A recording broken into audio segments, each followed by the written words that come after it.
வணக்கம் நண்பர்களே. மது ஒழிப்புக்கு எதிரான போராட்டங்கள் இப்போது தீவிரமடைந்து வருவதாக நமக்கு தகவல்கள் வருகின்றன. இந்த தீவிரத்தன்மையினுடைய ஒரு வெளிப்பாடு தான் இப்போது ஒரு அமைப்பு, அந்த அமைப்பின் பெயரை இப்போது சொல்ல வேண்டாம் என்று நினைக்கிறேன்.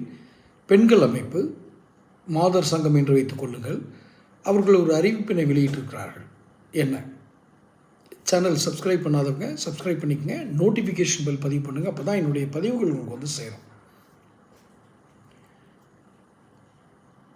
தமிழ்நாடு அரசாங்கமே நடத்துகின்ற டாஸ்மாக் கடைகளில் முன்னால் அந்த குடியினால் சீரழிந்த குடும்பத்தை சேர்ந்த பெண்கள், அந்த மதுவினால் தங்களுடைய வாழ்க்கை துணையை இழந்த பெண்கள், அந்த மதுவினால் நோய்வாய்ப்பட்டு சிகிச்சை அளிக்க முடியாமல் கஷ்டப்படும் குடும்பத்தை சேர்ந்த பெண்கள் என்று இந்த மதுவினால் பாதிக்கப்பட்ட அத்தனை குடும்பங்கள், அந்த குடும்பங்களை சேர்ந்த பெண்கள் தாலி கயிறு என்று சொல்லப்படுகிற அந்த கயிறை எடுத்து வளையல்களோடு கோர்த்து டாஸ்மாக் கடைகளில் முன்னால் போடுவோம் அப்படின்னு ஒரு போராட்டம். இது ஒரு அடையாள போராட்டம், அறவழி போராட்டம்.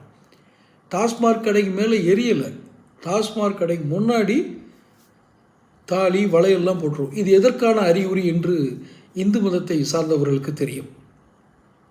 ஒரு பெண் தன் கணவனை இழக்கும் பொழுது அந்த கழுத்தில் இருக்கக்கூடிய தாலியை எடுப்பதும் கைகளில் இருக்கக்கூடிய வளையல்களை அகற்றுவதும் இந்து சமயத்தின் ஒரு துயரமான சடங்கு.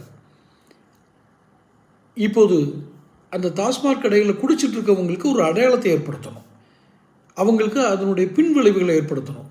மருத்துவ முறையில் முடியாது. மருத்துவ முறையெல்லாம் காலங்காலமாக சொல்லி பார்த்தும் ஒன்றும் நடக்கலை. அப்போ இந்த டாஸ்மாக் கடைகளுக்கு முன்னால் தாலிக்கயிறில் வளையல்களை கோர்த்து டாஸ்மாக் கடையில் முன்னால் போடுவோம். அதை பார்த்த பிறகாவது குடியாரங்களை திருந்துறாங்களோ இல்லையோ, இந்த குடியார்களை உருவாக்கும் ஒரு அபரிதமான பலம் கொண்ட அரசு இருக்கிறது அல்லவா. எத்தனை முறை இவர்களுக்கு கோரிக்கை விடப்பட்டும், எத்தனை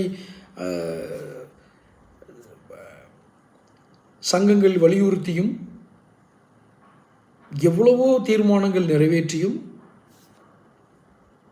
அவ்வளோதான், காதுதல் விழலை. ஏன்னா வருமானம் அதுலேருந்து தான் இருக்குது.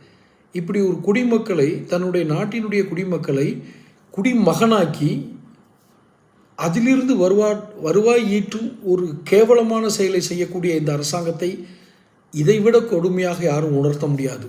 திருந்துவாரா முதல்வர்? தொடர்ந்து பேசுவோம். சேனலை சப்ஸ்கிரைப் பண்ணிக்கங்க.